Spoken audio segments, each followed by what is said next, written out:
అది డిక్కీలో దాక్కుందని నాకు తెలియదు అమ్మగారు. తెలివైంది తెలిసేటట్టు ఎందుకు చేస్తుంది? దాని రోగం కుదరాలంటే నీ డిక్కీ లాక్ చేసిరా, నా కారులో వెళదాం. అప్పుడు దాని వెధవ తెలివితేటలకు తాళం వేసినట్టు అవుతుంది. కనిపెట్టడానికి వచ్చిన దాని కంట్లో కారం జల్లినట్టుంటుంది. అలాగే అమ్మమ్మ. వెళ్ళు.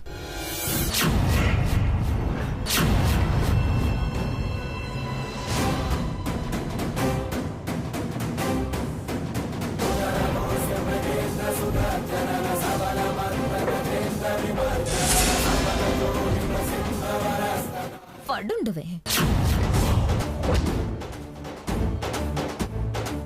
అది గాలాడక ఊపిరాడక చస్తుంది.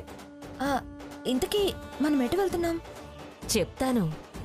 హనుమంతు, అమ్మా బండితి. అలాగే అమ్మా. ఎక్కు.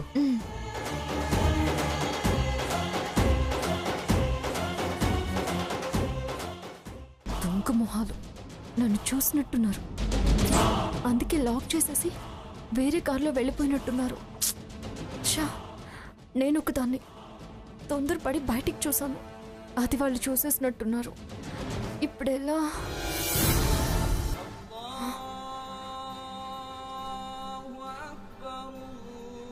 అవును, ఆ ఎదురుగా ఉన్న రెస్టారెంట్ పక్కన మసీద్ కూడా ఉన్నట్టుంది కదా.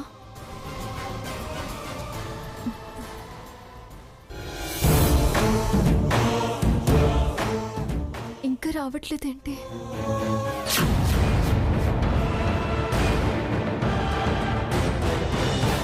బాబా దగ్గరికి ఎందుకు తీసుకొచ్చారు అమ్మగారు? వారే అర్జెంటుగా రమ్మన్నారు. అలాగా? రా. నమస్కారం బాబా. నమస్కారం. నమస్కారం. అర్జెంటుగా రమ్మన్నారు? అవును, మీకొక ముఖ్యమైన విషయం చెప్పాలి, అందుకే రమ్మన్నాను. ఏంటి బాబా అది? మీ అమ్మమ్మ మీద నా వశీకరణ ప్రభావం ఇంకా 3 రోజులుంటుంది. అలాగా? 3 రోజులా? కార్యసాధకులకు 3 నిమిషాలు చాలు. మన ఆధీనంలో ఉన్నప్పుడే కావలసినవి సమకూర్చుకోవాలి, కోరికలు నెరవేర్చుకోవాలి. 3 రోజులు చాలా ఎక్కువ. నువ్వేం చెయ్యాలనుకున్నావో అవన్నీ ఈ 3 రోజుల్లో ముగించేసుకో. ఆ తర్వాత ఏ ప్రభావం ఉండదంటారా? కాలం సరిపోకపోతే తిరిగి శక్తిపాత ధారణ జరిపించాలి. ఇప్పటిదాకా స్తబ్దంగా ఉన్న పాజిటివ్ శక్తి విజృంభిస్తుంది. అయితే మీరన్న ఈ 3 రోజుల్లోనే నేను అనుకున్నవన్నీ చేంజ్ చేసుకుంటాను. చూడు స్వర్ణ, ఆమె సోల్ నా శక్తి బంధనంలో ఉంది కనుక ఆవిడ ప్రతి కదలిక, ప్రతి చర్య నాకు తెలుస్తూ ఉంటుంది. నాకేమైనా సంకేతాలు అందితే నిన్ను హెచ్చరిస్తా. నువ్వెంటనే జాగ్రత్త పడు. తనకే ప్రభావం, ఏ ప్రయోగం జరగకుండా చూడాలి. అర్థమైందా? అర్థమైంది బాబా. చూడు, అప్రమత్తంగా ఉండు. ఆ సీత నీడ పడకుండా చూసుకో. అసలు దాన్ని ఇంట్లో నుండి ఎలా పంపించాలని ఆలోచిస్తున్నాను. వెళ్ళొస్తాం బాబా. శుభం. చియోం చియోం చియోం చియోం. విన్నావుగా స్వర్ణ, మొత్తం ఆస్తి నీ పేరును రాయించుకో. అది నీదైతే ఇక ఎవ్వరూ నిన్నేమీ చేయలేరు. నా ఆలోచన కూడా అదే అమ్మగారు. సరే పద.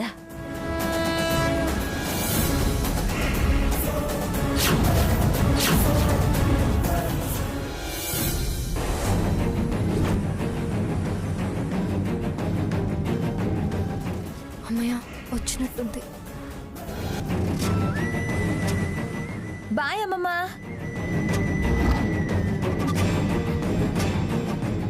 ఓహో, డిక్కీలోంచి రహస్య మంతనాలు చూడ్డానికి వచ్చావా సీతామాలచ్చి? నువ్వు జేమ్స్ బాండ్ 999 అయితే నేను జేమ్స్ బాండ్ 9999999. చెప్తా నీ సంగతి.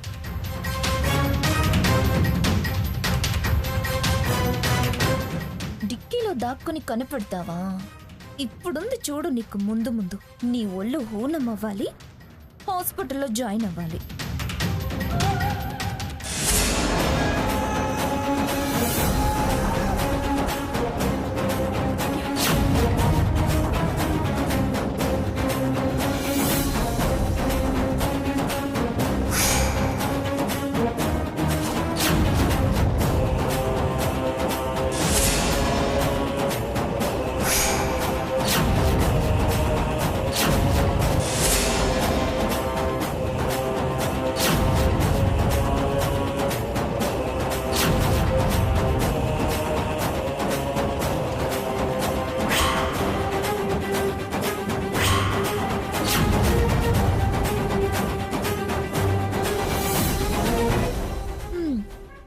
ఇలాగే ఇంటికి పోయేసరికి అవుతుంది నీ పని. ఉంటావో ఊడతావో ఇంటికి పోయాక చూద్దాం.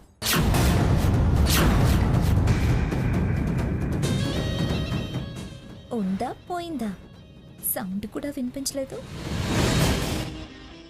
పోయి ఉంటుంది, పండుగ చేసుకోవచ్చు.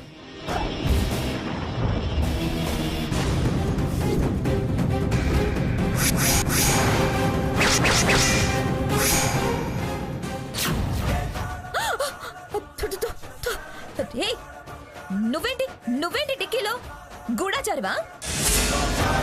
నేనెక్కడికి వెళ్తున్నానని పసి కట్టడానికి నన్ను ఫాలో అయ్యావా? అయినా నన్ను అడిగితే దర్జాగా ముందు సీట్లో కూర్చోబెట్టుకుని తీసుకెళ్లేదాన్నిగా. ఎగ్జిక్యూటివ్ చైర్మన్ గారు ఏదో బురద మెచ్చుతుంది కానీ పన్నీరు మెచ్చుతుందా అన్నట్టుంది. ఎక్కడ కూర్చున్నా ఏ స్థాయిలో ఉన్నా నీ బుద్ధి మారదని ఇలా బయటపడింది. కోరి ఇలాంటి కర్మ తెచ్చుకున్నావెందుకు? ఏయ్, నా బుద్ధి ఎంచే అర్హత నీకు లేదు. నీ సంగతేంటే? అసలు నీ బుద్ధి ఎందుకు గడ్డి తింటుందే? నువ్వు ఏదో పెద్ద తప్పు చేస్తున్నావు. అందుకే చాటుమాటుగా భాగీరథిని కలిసి గూడుపుటని చేస్తున్నావు. అవునే, నువ్వు అది కలిసి ఎక్కడికి వెళ్లారు? ఏం చేస్తున్నారు? మర్యాదగా మీరు చేస్తున్న పాడు పని ఆపకపోతే తర్వాత నువ్వే భరించలేని శిక్షను అనుభవించాల్సి వస్తుంది. తప్పు లేదు, శిక్ష లేదు. మరి ఆ భాగీరథిని ఎందుకు కలిసావు? నా ఇష్టం వచ్చిన వాళ్ళని నేను కలుస్తాను, నీకెందుకు? అసలేం దుర్మార్గ ప్లాన్లు వేస్తున్నారే? అడగంగానే చెప్పాలా? అయినా తమరు అద్భుతమైన తెలివితేటలు కలవాళ్ళు కదా, కనిపెట్టండి. ఏదో తప్పు శిక్ష శాస్తి అంటున్నావుగా, చెయ్యి. ఏం చేస్తావో ఏం చేయగలవో చెయ్యి. నీ తెలివితేటలకు అందని ఎత్తులేస్తున్నా, నీ ఎదుగుదలకి బ్రేక్లేస్తున్నా, నిన్ను పడగొట్టే పథకం వేస్తున్నా, నీ స్థానం దిగజార్చే ప్రయత్నాలు చేస్తున్నా, నిన్ను ఈ కుటుంబం నుంచి దూరం చేయటానికి స్టెప్పులేస్తున్నా, నీ బతుకుతో చెడుగుడు ఆడటానికి ఆట ప్రాక్టీస్ చేస్తున్నా. నువ్వు తప్పుడు దానివని, నీది స్వార్థమని, మోసమని నిరూపించటానికి నా యుక్తి పన్నుతున్నాను. శక్తుంటే ఛేదించు, లేకపోతే చేతులు మొహానికి అడ్డం పెట్టుకొని ఏడు.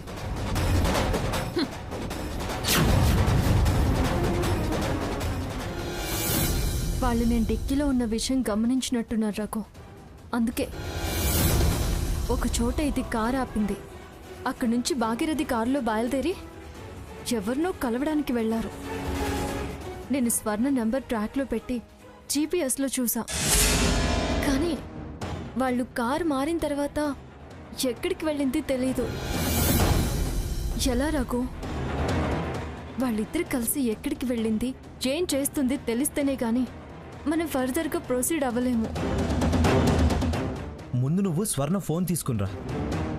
అందులో లాస్ట్ కాల్ లిస్ట్ చూస్తే మనం ట్రూ కాలర్లో అడ్రస్ పట్టుకోవచ్చు. ఫోన్ తీసుకురావాలా? అవును. సరే, నేను ట్రై చేస్తాను. నువ్వు ముందు వెళ్ళి కార్ దగ్గర ఉండు. సరే.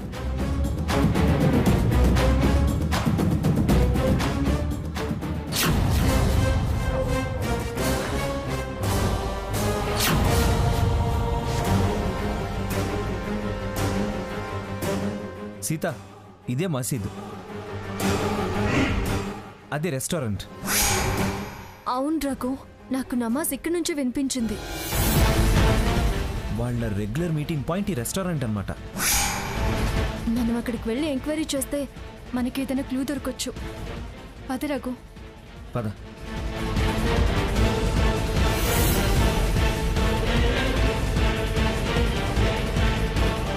What you want sir? Get me 1 tandoori chicken please. Okay sir. చెప్పండి సార్. మేము చెప్పడం కాదు, మీరే కొన్ని డీటెయిల్స్ చెప్పాలి. వాట్? వీళ్ళు ఇంతకు ముందు ఇక్కడికి వచ్చారా?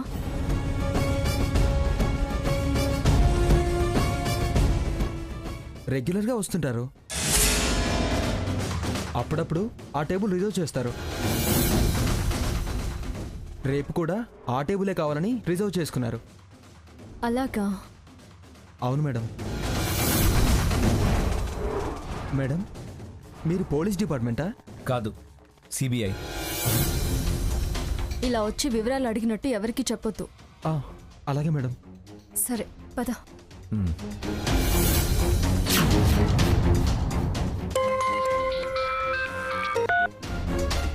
అమ్మా చెప్పమ్మా.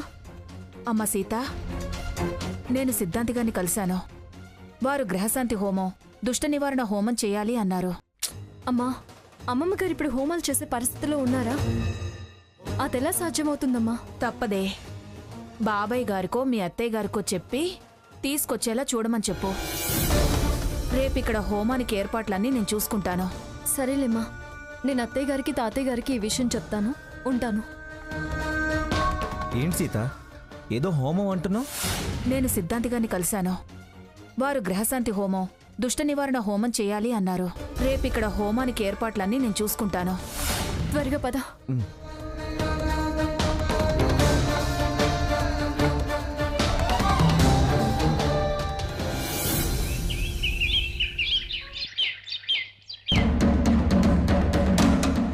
తాతయ్య గారు, తాతయ్య గారు. సీత, ఇప్పుడు నానమ్మ సంగతి ఏంటి? మిమ్మల్ని ఇప్పుడు ఇలా చూస్తే ఆ రాక్షసి పసిగడుతుంది. అమ్మమ్మ గారిని కనిపెట్టుకుని ఇంకా ఇంకా జాగ్రత్తగా ఉంటుంది. అర్జెంటుగా మనం ఇక్కడి నుంచి బయలుదేరి వెళ్ళాలి. చిన్న అవకాశం దొరికినా అత్తయ్య గారు ఏదో ఒకటి చెప్పి హోమం దగ్గరికి అమ్మమ్మ గారిని తీసుకొచ్చే ప్రయత్నం చేస్తాను అని చెప్పారు. పూర్ణాహుతి సమయానికి అక్కడ ఉంటే చాలమ్మా. ముందు మనం వెళ్దాం పదండి. పదండి పదండి.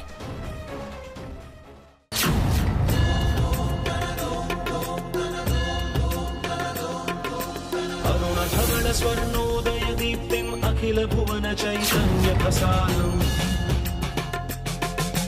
కాలగమన సత్కారణ ధీరం తం నమామి కహనాయక సూర్యం అమృత కిరణ రసరమ్య ప్రవాహం లలిత లలిత లావణ్య లలామం మధిత మహిత మాధుర్యమనోజ్ఞం. ఓం సర్వే దేవతాభ్యం నమః. ధ్యాయేత్ పద్మాసనస్థాం వికసవదనాం పద్మవక్త్రాయతాక్షీం హేమాభాం పీతవస్త్రాం కరకలితలగద్దేవపద్మాం వరాంగీం. అమ్మ గ్రానీని తీసుకొస్తానంది, కానీ ఆ రాక్షసి తీసుకురానిస్తుందా? అమ్మ ప్రయత్నానికి అది అమ్మతో ఎంత గొడవ పడుతోందో. లక్ష్మీ పిచ్చిది కాదురా. స్వర్ణతో ఎందుకు గొడవ పడుతుంది? మంగాకి నచ్చజెప్పి దాంతోనే స్వర్ణ నోరు ముయించి తీసుకొస్తుందిలే.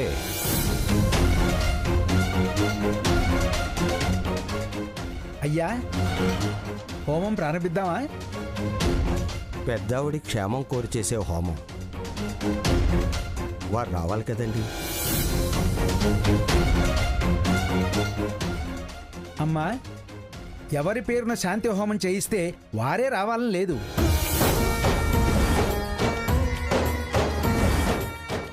ముందు క్రతువు, ఆ ఇంటి పేరు గల దంపతులు ఎవరైనా కూర్చోవచ్చు.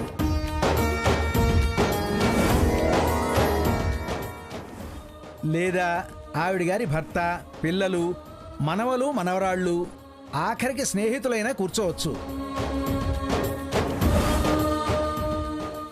తాతయ్య గారు, మీరే పీటల మీద కూర్చొని హోమం జరిపించండి. నాకెందుకో ఒంటరిగా ఈ హోమం చేయడానికి మనసు ఒప్పటం లేదమ్మా. పోనీ అన్నయ్య నువ్వు చేయండి వదినా. నేను రఘురాం చేస్తే ఆ దయ్యం వస్తే ఇదేదో అమ్మమ్మ గారికి అపకారం చేయడానికే హోమం చేస్తున్నామని యాగి చేసినా చేస్తుంది.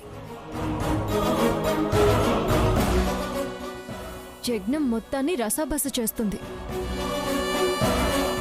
అయితే మీరిద్దరు అన్నదమ్ములు పీటల మీద కూర్చోండి బాబు.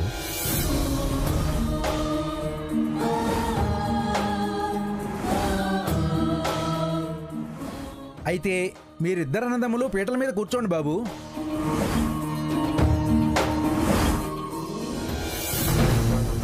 ఎలా? అత్తయ్య గారిని హోమం దగ్గరికి తీసుకెళ్ళాలి. హోమం పూర్తయ్యే లోపు అత్తయ్య గారిని అక్కడికి తీసుకెళ్ళాలి. ఎలా? ఏం చేయాలి?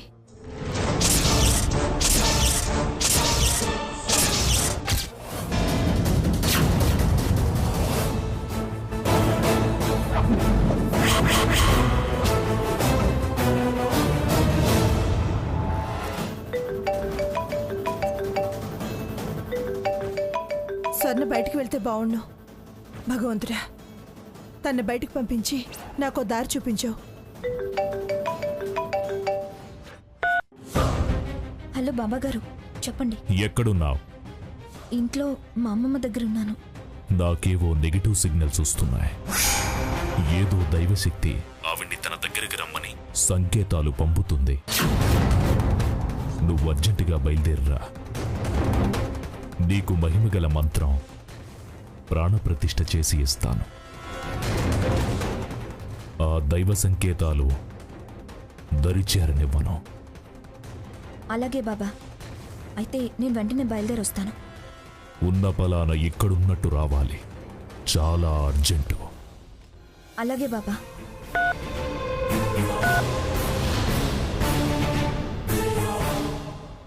ఏదో ఒకటి చేసి అత్తయ్యకి చెప్పి వెళ్దాం. అత్తయ్య గారు.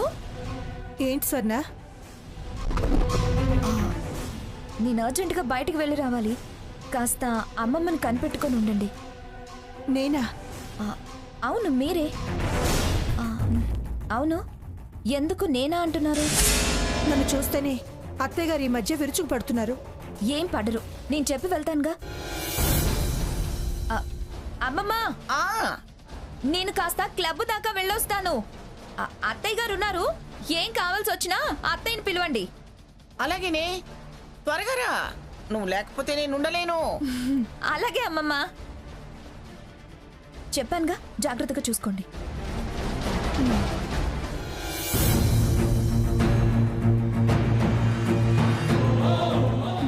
నేనేం చెప్పినా అత్తయ్య గారు రారు. నచ్చ చెప్పినా వినరు. హోమం విషయం చెప్తే అస్సలు రారు. ఎలా?